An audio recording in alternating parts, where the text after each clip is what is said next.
When people talk about dreams, they often sound like bright things, glittering stars you just have to reach for. But no one ever tells you how heavy those stars feel when you finally grab them. How much they can burn your hands before they shine for you. I never planned to start a fashion business. It wasn't something that bloomed overnight. It was born slowly, from late-night talks with my friends over instant noodles and laughter that hid the sound of our doubts. We were young, just out of university, living in a city that never really cared about small dreamers like us. But we had one thing that made us keep trying, our belief that beauty could still exist in a world that kept rushing forward. There were 4 of us.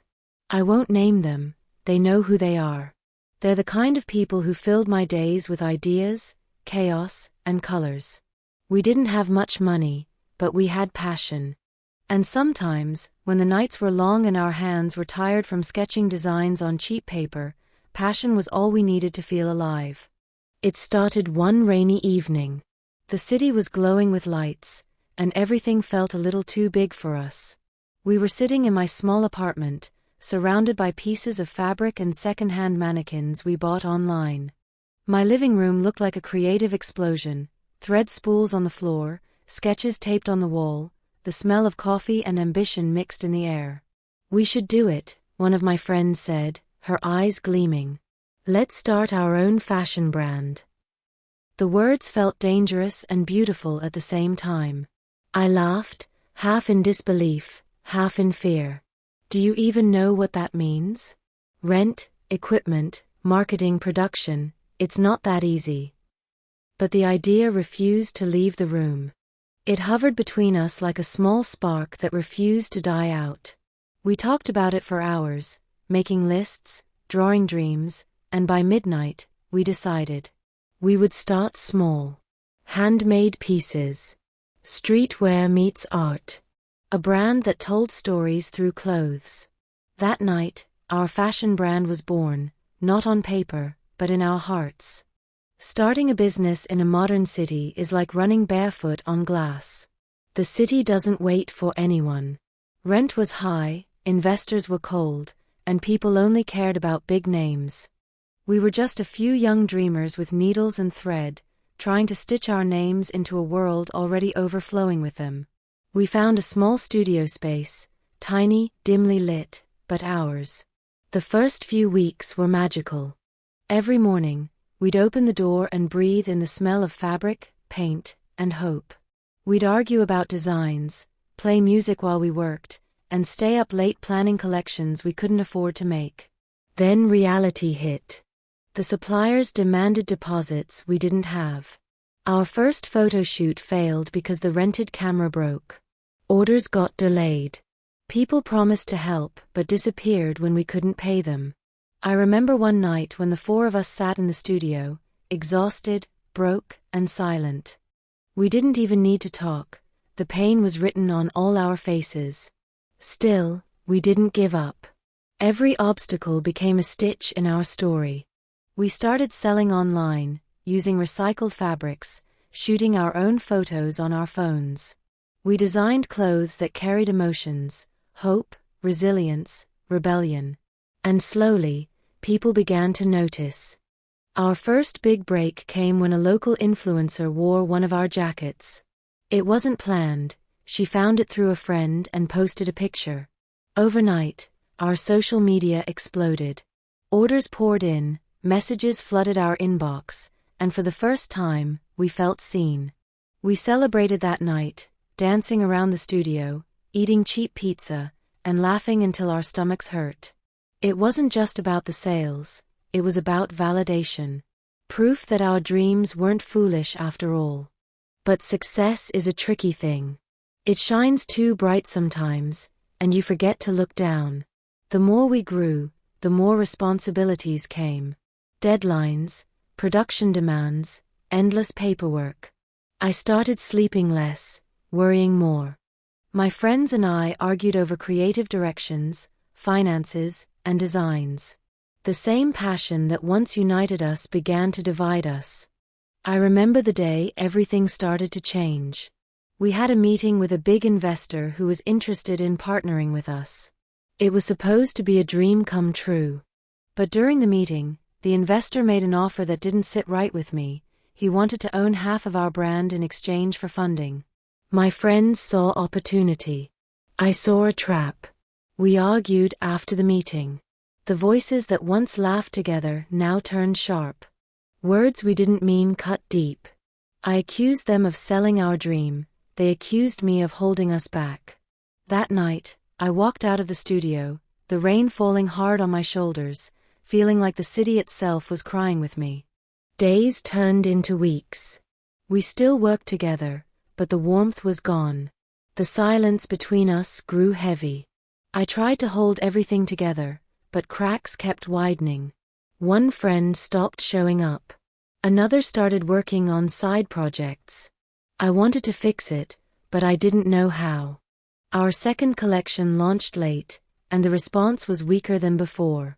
Customers complained about delays, suppliers demanded payments, and our savings vanished fast. The investor we'd rejected funded another startup, one that copied our style, and they succeeded faster than we ever did.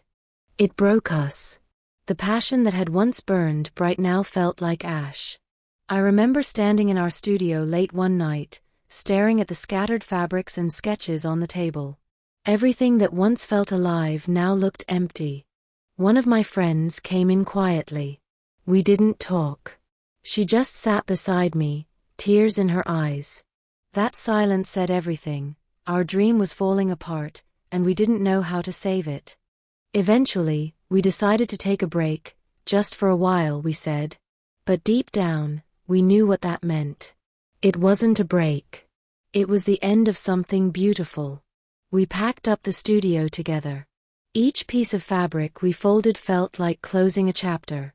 The walls that once echoed with our laughter now felt cold and hollow. Before we left, we stood by the window one last time, watching the city lights flicker below us. This was ours, I whispered. It still is, one friend replied softly. We built something no one else could. We hugged tightly. For a moment, I wished we could go back, to those nights of laughter, chaos, and endless dreaming. But life was moving forward, and so were we. Months passed. The city kept shining, indifferent to our story. My friends found new paths, some joined other design houses, others moved abroad. I took a job as a freelance designer, trying to rebuild myself piece by piece. There were nights when I missed them so much it hurt. I'd open our old Instagram page, scroll through the photos, and remember what it felt like to be fearless. Sometimes I blamed myself for being too stubborn, too emotional, too afraid of losing control. Other times, I realized that maybe it was meant to be this way. Not all dreams are meant to last forever, some are meant to teach you who you are. One evening, I walked past a small boutique downtown. In the window, I saw a girl wearing one of our old designs, a jacket from our very first collection. It stopped me in my tracks. She looked confident, happy, radiant. And for the first time in a long time, I smiled. Maybe our brand didn't survive, but its spirit did. It lived on through the people who wore our clothes, through the lessons we learned, through the memories we shared. A year later, I got a message from one of my friends. Hey, it said. I've been thinking, what if we start again? Just small, no pressure, no investors, just us and the art. I stared at the screen for a long time. My heart raced, a mix of fear and longing.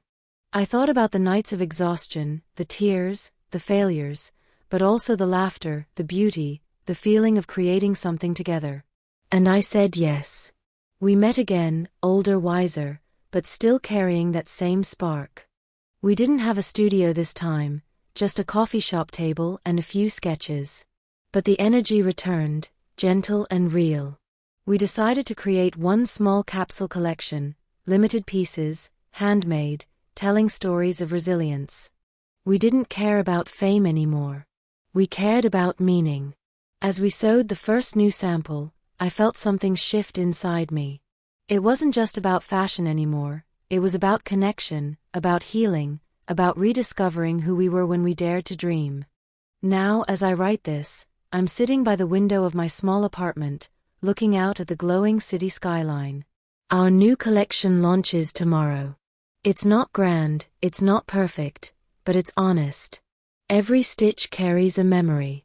Every color holds a story of pain, love, and hope. I still remember our first studio, the nights of laughter, the fights, the heartbreak. I remember how we thought success would make us happy, only to realize that happiness was in the journey itself, in the friendship, the shared dreams, the courage to start even when everything seemed impossible. Maybe that's what life is, a series of unfinished designs. You lose some, you create others, but you never stop sewing the pieces of your heart back together. As I turn off the light, I whisper to myself, we did it. Not because we became famous, but because we never stopped believing in what we could create. Our fashion brand may not be what it was, but it's still alive, in our hearts, in the threads of tomorrow. And that is enough.